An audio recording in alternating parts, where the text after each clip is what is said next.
LPU ప్లేస్మెంట్ల రికార్డులు సృష్టిస్తోంది. Final year student 2.5 కోట్ల ప్యాకేజ్ పొందుతున్నారు. 1700 మందికి పైగా ఎల్పీయూ స్టూడెంట్స్ 10 లక్షల నుంచి 2.5 కోట్ల ప్యాకేజెస్ పొందారు. విద్యా విప్లవం ప్రారంభమైంది లవ్లీ ప్రొఫెషనల్ యూనివర్సిటీలో. దెయ్యాలు వేదాలు వల్లించటం అనే రీతిలో కుటిల రాజకీయ నీతికి సీఎం చంద్రబాబు మరోసారి నిస్సిగ్గుగా తెగబడుతున్నారు. వైఎస్ఆర్సీపీ ప్రభుత్వ హయాంలో పారదర్శకంగా నిర్వహించిన మద్యం విధానంపై టీడీపీ కూటమి ప్రభుత్వం అక్రమ కేసు నమోదు చేయటమే అందుకు తాజా ఉదాహరణ. అసలు రాష్ట్రంలో మద్యం దందాకు ఆద్యుడు చంద్రబాబు. స్వయంగా ముఖ్యమంత్రే మద్యం మాఫియా డాన్గా మారితే ఎలా ఉంటుందో ఆయన చేతల్లో చూపించారు. ఎన్టీఆర్ అమలు చేసిన సంపూర్ణ మద్య నిషేధాన్ని రద్దు చేసి మద్యం మహమ్మారికి తలుపులు బార్లా తెరిచింది కూడా చంద్రబాబే. మద్యం మాఫియాను పెంచి పోషించి సాగించిన వ్యవస్థీకృత దందాకు చంద్రబాబే బ్రాండ్ అంబాసిడర్. 2014 నుంచి 19 వరకు టీడీపీ హయాంలో తన బినామీలు సన్నిహితుల మద్యం కంపెనీల ముసుగులో ఖజానాకు భారీగా గండిగొట్టారు. నిబంధనలకు విరుద్ధంగా అస్మదీయుల కంపెనీలకు అడ్డగోలుగా లబ్ధి కలిగించారు. అందుకోసం సీఎం హోదాలో చంద్రబాబు సంతకాలు చేసి మరీ భారీ కుంభకోణానికి పాల్పడ్డారు. తద్వారా ఖజానాకు ఏటా 1300 కోట్ల చొప్పున 2015 నుంచి 2019 వరకు 5200 కోట్లు గండికొట్టారు. ఈ విషయాన్ని కాగ్ ఆధ్వర్యంలో స్వతంత్రంగా విధులు నిర్వర్తించే ప్రిన్సిపల్ అకౌంటెంట్ జనరల్ తన అభ్యంతరాలలో నివేదించారు కూడా. ఎంఆర్పీ కంటే 20% అధిక ధరలకు మద్యం విక్రయాలు సాగించి 5 ఏళ్లలో 20,000 కోట్లు కొల్లగొట్టారు. గత టీడీపీ ప్రభుత్వ హయాంలో 25,000 కోట్ల దోపిడీకి పాల్పడ్డారు. చంద్రబాబు ముఠా భాగోతం ఆధారాలతో సహా బయటపడడంతో 2023లోనే సిఐడి కేసు నమోదు చేసింది. 2014 నుంచి 19 వరకు టీడీపీ ప్రభుత్వ హయాంలో సాగించిన మద్యం దోపిడీ కేసులో ప్రధాన నిందితుడు చంద్రబాబే. సిఐడి ఎఫ్ఐఆర్ కూడా దాఖలు చేసిన ఈ కేసులో చంద్రబాబు ఇప్పటికీ బెయిల్పై బయట ఉన్నారు. 2014 నుంచి 19 వరకు అప్పటి టీడీపీ ప్రభుత్వం మద్యం విధానం ముసుగులో చంద్రబాబు యథేచ్ఛగా అవినీతికి పాల్పడ్డారు.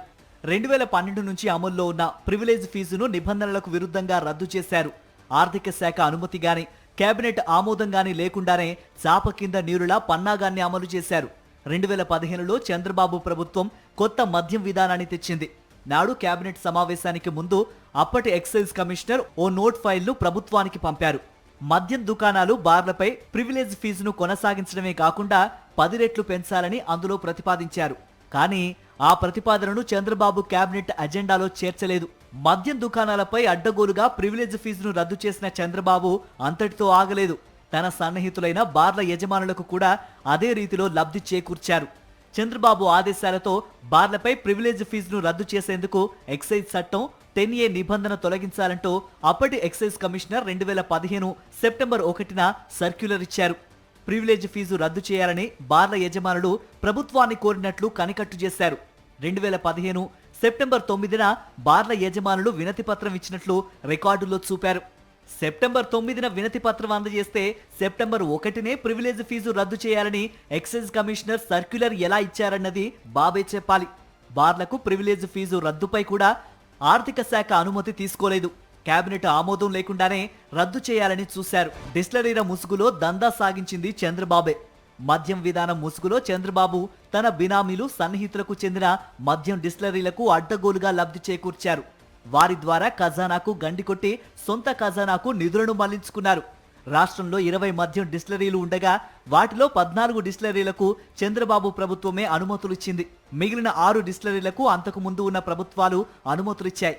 మద్యం కొనుగోళ్ల కోసం మొత్తం 20 డిస్టిలరీలని ఎంపానల్ చేసింది చంద్రబాబు సర్కారే. వైఎస్ఆర్సీపీ ప్రభుత్వం అధికారంలో ఉన్న 2019 నుంచి 2024 వరకు రాష్ట్రంలో కొత్తగా ఒక్క డిస్టిలరీకి కూడా అనుమతి ఇవ్వలేదు. 2024లో అధికారంలోకి వచ్చిన చంద్రబాబు ప్రభుత్వం తనకు అలవాటైన రీతిలో మద్యం దోపిడీకి తెగబడుతోంది. వైఎస్ఆర్సీపీ ప్రభుత్వం అమలు చేసిన ప్రభుత్వ మద్యం దుకాణాల విధానాన్ని రద్దు చేసింది. టీడీపీ సిండికేట్ లూటీకి మార్గం సుగమం చేస్తూ ప్రైవేటు మద్యం దుకాణాల విధానాన్ని తీసుకువచ్చింది. రాష్ట్రంలోని 3,996 ప్రైవేటు మద్యం దుకాణాలను ఏకపక్షంగా టీడీపీ సిండికేట్కు కట్టబెట్టింది. వాటికి అనుబంధంగా దాదాపు 75,000 బెల్ట్ దుకాణాలను ఏర్పాటు చేసింది. ఎంఆర్పీ కంటే 25% అధికంగా విక్రయించేస్తూ యథేచ్ఛగా దోపిడీ చేస్తోంది.